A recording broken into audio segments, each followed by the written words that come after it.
What's up YouTube, Capital G here. Got a pretty hype match for you guys to check out if I don't say so myself. I watched this the first time and I was like, oh my god, the outplays were massive and it just a really good entertaining match. It's not going to be all that long, I will tell you guys at the beginning, but I still think that it is very entertaining, and I don't think the competition is all that great because, you know, I looked at the two decks that were competing. I saw Tunes at the bottom and I was like, oh god, Tunes is just a failure.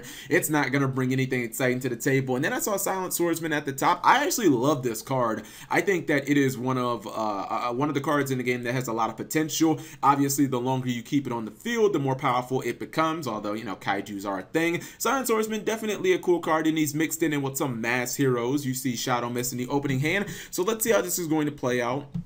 Toon player, a little bit of a touch and go hand. He's going to take that Blackstone, trade it in for a Toon Red Eyes, and then he's going to get his Toon Kingdom on the field. So that's his Starlight Road, if I'm not mistaken. I didn't like this opening play, but he has two Comic Hands in his hand, so what can he do? If he would have gotten Twin Twister, I'd be like, oh man, that's pretty good, because then he could just Starlight Road, get a Stardust, still have his Red Eyes and his Toon Kingdom. But I don't know, man. It was looking kind of bricky with that opening hand, and the Silent Swordsman player is actually going to trade in his Goblin Berg for a Silent Swordsman. He's going to summon Dark Law that he got the Shadow Mist off of the Goblin Berg, and then he activates Silent Sword, and his Silent Swordsman is actually pretty damn powerful. It's 2500, but you guys know, obviously, during each standby phase, it gets more powerful, and then it can negate spells as well. And he actually has a pretty strong board, even though he doesn't have any set cards on the board. Now, Toon Kingdom was able to protect the Red Eyes, but the Red Eyes is currently kind of, it's like overpowered basically by the Silent Swordsman, so I don't even know if you keep it in attack mode. Now, check out this outplay, right?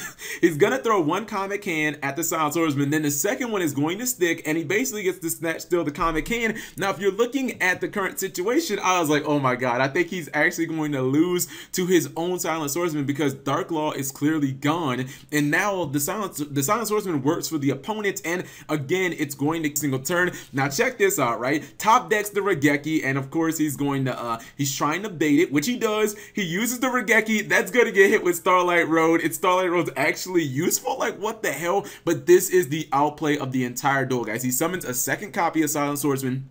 He rams it into Stardust Dragon, then he summons his level 7, and because level 7 negates every spell card on the field, it negates the Comic Hand, and his Silent Swordsman comes back to him, and he basically says, alright bro, Silent Swordsman, you gotta come back, you're working for me now. And at this point, the duel is basically over. I mean, he can get the Blackstone to his hand, but, you know, the Solemn Warning on the field, they lose one turn, I think he just kind of gave up. Those monsters have been on the field for way too long for lose one turn to actually matter. So I just thought that was a really cool duel because it felt like there were just outplays on both sides of the field. Like when he negated the Fool's Burial Goods and then I saw the Regeki, I was like, oh my god, you're gonna get blown out. But then I forgot about the Starlight Road. So hopefully you guys enjoyed this duel.